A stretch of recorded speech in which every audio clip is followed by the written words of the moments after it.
I have students that don't want to talk about race relations now.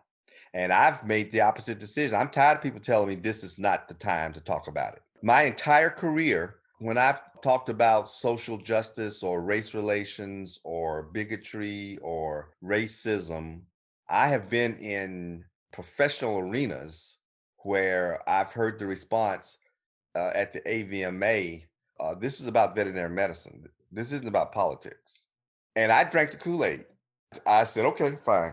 I limited myself to just the profession in professional arenas. And it took me 30 years to figure out, whoa, when are we going to talk about this? Actually, it took me 20 years to figure out, I'm sorry, you all have created another gated community. They shut you up. Yes, you've created another cocoon. You're telling me I can live in your community as long as I talk about your issues. Welcome to Peter and Phil's Courageous Conversations, a podcast addressing race relations and social issues in hopes that you'll be inspired to do the same. Now, let's begin our conversation with your hosts, Dr. Peter Weinstein and Dr. Philip Nelson.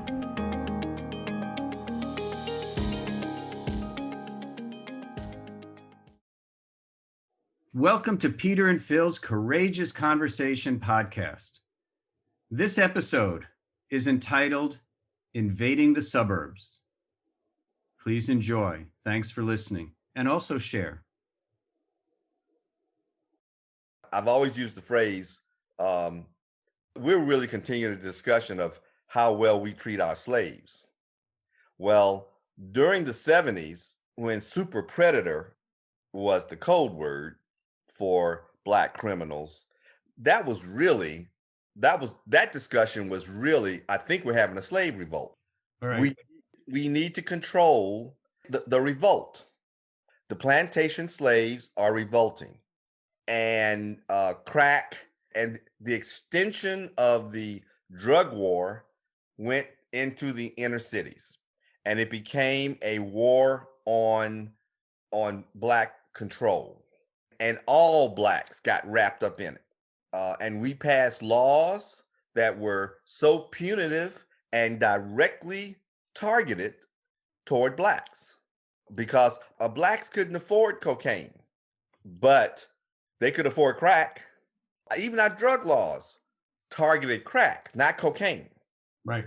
And it was all designed to control the revolt. It's an extension of that slave mentality again. So those of us with white privilege who saw what was going on stereotypically associated Blacks with drugs, drugs with crime with Blacks, and it was a classic story that we were sold and bought into. Yes. And guess what? It wasn't just you. The rest of the Black community bought into it too. Now, let's be clear. We were reacting out of fear. We were because this was really a crime issue. We were reacting to the murders that were going on, the uptick in murders and violent crime. We blamed drugs, and most of the crime was Black on Black crime. But Black Americans couldn't talk about Black on Black crime without denigrating themselves in front of white stereotypical perceptions. And white Americans were afraid that these developments in Black society was going to spread across America. And every white person that suffered from it, that was killed by a Black man, was heightened. This is when Black lives definitely didn't matter. It was the white lives that mattered. And this is also when we developed this ideology that we've got to keep the Black community in their community. So policing became the target goal was to limit Black crime on Blacks as much as possible. So you remember All in the Family Yeah. and their spinoff, Uh-huh. The Jeffersons, Jefferson's moving on up. moving on up. Yep. So So that was so the the antithesis. biggest fear was that anybody who's moving into the suburbs was bringing that disease with them. Right. And there was no protection from my house and yours next door. And I'm afraid, as a white person, I'm afraid, I'm wondering if your kid has crack under the bed. I'm wondering if you're raising your kids with the same values as mine. I'm concerned that your kid might actually tempt my kid to smoke weed or and and you're going to bring problems into my life that I don't have. Yeah. And the TV shows, the movies, all the pimps were black. Yeah.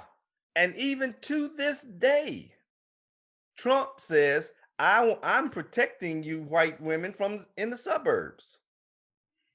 Yep. If you vote for me, your suburbs will be safe. Well, we can go back to, so we started about how do you treat your slaves, but we also have been having a conversation of how much the perception of change for you, the perception of change for me are a bit different. But what you just said right there is that we really haven't changed.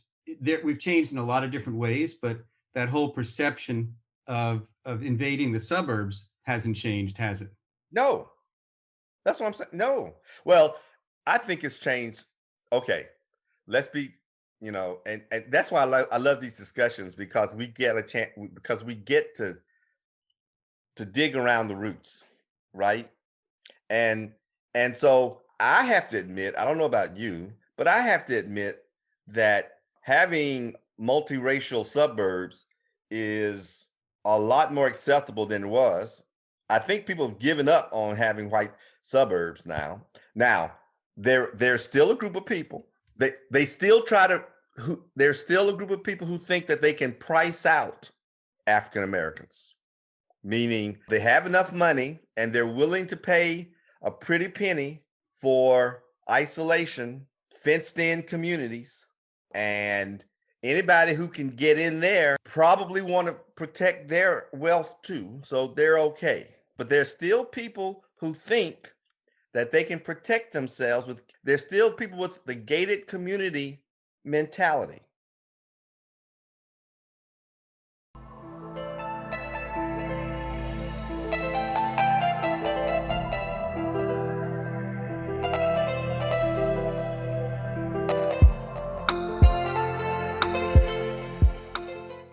I went to play golf. I don't know if I told you this, but did I tell you about the lady that said she didn't want to be preached to? I don't think so. So no, I think I told Darts. So I went to play golf one day 2 or 3 weeks ago. Am I your second wife? Yeah, I guess so. God, but you're uglier, so much uglier. Thank you. Appreciate it. I went to play golf the other day and with Tim McFerrin. And it was a Sunday. The group in front of us took a long time to tee off. And when they finally teed off, this lady drove up behind us in the golf cart, and she was just by herself. And she said, it's going to be a lazy Sunday. She said, I can tell by that group, this is going to take a while. And we got to talking, and somehow we got to sports. And I forgot who was playing, but she said, yeah, as long as I can get back by the game. I said, which game do you want to see? And I think she was a Cleveland fan. Mm-hmm. And then she noted that she didn't watch basketball anymore. And I said, oh. I said, well, why? She said, because I don't want to be preached to. What? Yeah. And I said, oh. And I immediately knew what she meant. Because if you watch pro basketball, they have Black Lives Matter on the back of their uniform. So the NBA was expressing its feelings. Yes. Well, especially since it's 90% Black. Right. Didn't ask her how she would feel if any of the Browns for Cleveland were to kneel. Yeah. Well, she said, I don't want to be preached to. When I go to a ball game, I want to enjoy the ball game. And so then I said, well, that's probably why they're doing it then, because you haven't been listening anywhere else.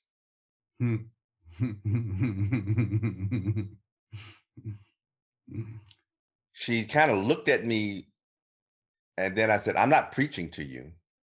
I'm telling you, I'm just suggesting that my son is important too. And if you'll tell me where I can talk to you about the dangers of society for my son, then I will do that. But apparently, there is no place where we can talk about it. So what you're really telling me is you don't care. And for the sake of my son, I'm willing to insult you and preach to you through basketball. And then I teed off and left. I have students that don't want to talk about race relations now. And I've made the opposite decision. I'm tired of people telling me this is not the time to talk about it. My entire career, when I've talked about social justice or race relations or bigotry or racism, I have been in professional arenas where I've heard the response at the AVMA, this is about veterinary medicine. This isn't about politics. And I drank the Kool-Aid. I said, okay, fine. I limited myself to just the profession in professional arenas. And it took me 30 years to figure out, whoa, when are we going to talk about this? Actually, it took me 20 years to figure out, I'm sorry, you all have created another gated community. They shut you up. Yes, you created another cocoon. You're telling me I can live in your community as long as I talk about your issues. Yes. Yeah. It's, I don't want to hear about it. Don't tell me about it. That's what political correctness is about. I've seen the transition of racist deans to deans who have to utter the words that diversity is important to us. And I question whether they really believe it or not. Sincerity is missing there, isn't it? Yes. And I'm not sure I see the actions of trying to, of opening their professional society. And I've watched people talk about how they want more African Americans and ask me, how come we can't get more African Americans? And then vote for racist politicians. So I've seen people come to work with a dual personality. In the workplace, we're going to be Americans. In the workplace, and now that I am an associate dean or a dean or even a faculty member, I know that I have to be open to everybody. And since you're here, then I need to learn about your culture. When I buy my house, I'm going to get as far away from you as I can. And when I vote, I'm going to vote for people who can protect my area, who understand what's really important. And I kind of resent having to go to work and live otherwise. I think the term is incongruous. I'm double checking. That is the term, yes. That is where we live right now. Those people are incongruous. Yeah. And we have a lot of people who are like that. And I think that's what the interesting thing about politics is you represent a community that maybe you don't agree with, but you have to do so because of your re-election. And so politics themselves many politicians themselves in many cases are in Congress. The most honest politicians have congruity between the way they act and the way they live. The only thing I disagree with what you said was the very first statement. I don't represent a community that you don't agree with. You don't know first of all, I don't represent the community. I'm a member of that community, but my thoughts and opinions are mine. Right. And you don't know if you disagree with my thoughts and opinions or not. It's likely you do. I mean, but that's because I'm Phil Nelson. I just happen to be an irritable man that has his own opinion. Now, and I realize I'm being a little facetious here, but that's the stereotype, right? That Black people think this way and white people think that way. Now, wait a second. You're going back to the black and white thing, and I was trying to speak in more in a general terms. Uh-oh. Yeah, so you jumped right into something that had nothing to do with race right there. See? Okay, let's go back. Tell me what you said again.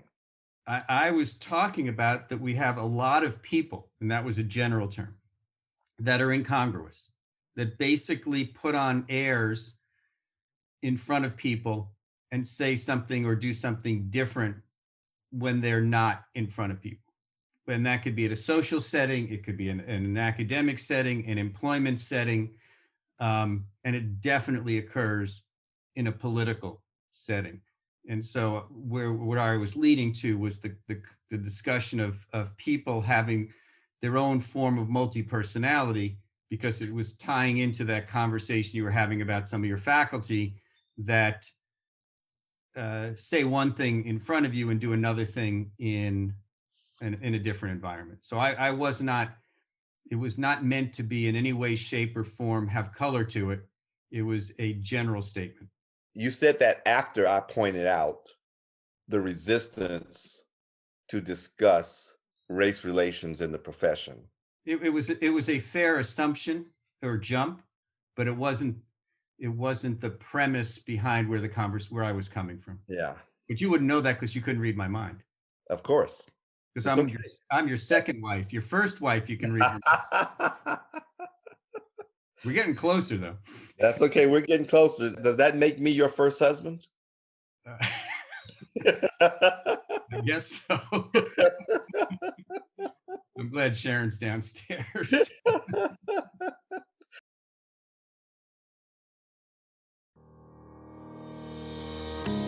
Thank you for joining us for another courageous conversation. Be sure to follow us and check back next week for more.